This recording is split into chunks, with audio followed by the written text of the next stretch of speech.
brings up another point that we've talked about in other parts of the resource, but bringing to the table, as if you do go for sale by owner, bringing to the table a commission for a buyer's agent, because I can tell you it's a great thing to have real estate agents bringing people. One, because they're going to check out the safety issue, they are going to be certified and that type of thing, but also a good real estate professional, before they're showing homes to somebody, they're going to make sure that they get pre-qualified and pre-approved.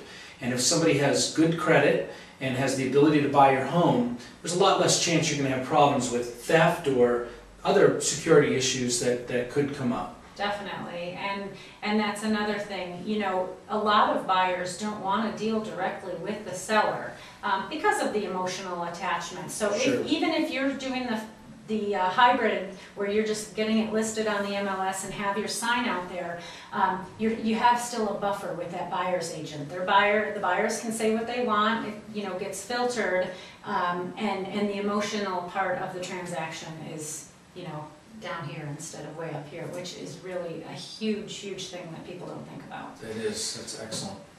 What else?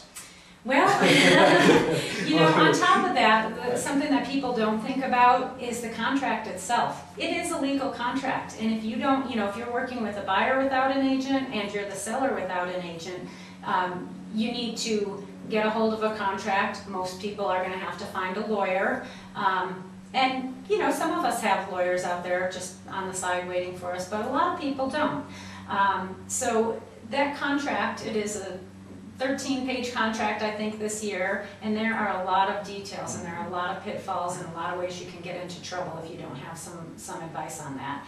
And real estate agents in Colorado, we don't need a lawyer. You are acting as the lawyer, and you're legally responsible. So it's really nice to know that you have someone who has seen that contract over and over, knows the ins and outs, right, and can help you along with that process. That's yeah, writing the contract, another area that can definitely be scary for people, because that is legally binding. And you know, what happens if the buyer walks or they don't get approved for financing? Or, you know, another thing that people don't think about is once you get an offer for your home, that's not where it ends. That's where it really begins. There's a process that you have to go through. There's inspections, there's periods of times, waiting periods for certain things to happen, then you've got to get the title company involved, and you've got, if you're not taking care of all those steps, you're going to possibly miss out, and the contract could be void. So do you kind of keep a timeline for people and let them know what's going on along the way? Absolutely. What I like to do is, of course, the contract itself has many lines to fill in with dates for title commitment, loan conditions, inspection, objections, just probably 20 or 30 different deadlines. What I do when I sit down with a contract is I give my sellers or buyers a calendar, and we circle the dates, and so they know what's going on, they know when to expect. Boy, they did an inspection 3 days ago, I haven't heard anything. Well, if you don't hear by tomorrow, they can't complain anymore. You know, so they know the dates that are coming up, and that's important. That, you know, just puts their mind at ease a little bit to know what's going on through the process.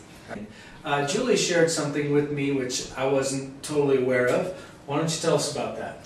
Well, a lot of things, something that people don't think about is that realtors, you know, we do have a pool of buyers, and occasionally, and you know, actually quite often, we have buyers looking in that area. You know, real estate agents seem to be known for a certain area that they work in, so of course, you know, that's where you get your pool of buyers. So when you have a seller, we want to get anybody that matches up in, you know, with your criteria, we want to get them into your house. In fact, I have a few buyers right now who are literally waiting for houses to pop up on the market in a certain neighborhood. And I mean a 200 home subdivision.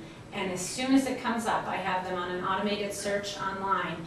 They get an email that morning that says, this house is for sale, here's what it is, and I get a call at 9:30 every morning from one of my buyers, and they want to see the house that day. They will cut out on lunch or whatever they need to do. So that would be nice to have somebody step right in and get it listed and sold right away. Absolutely.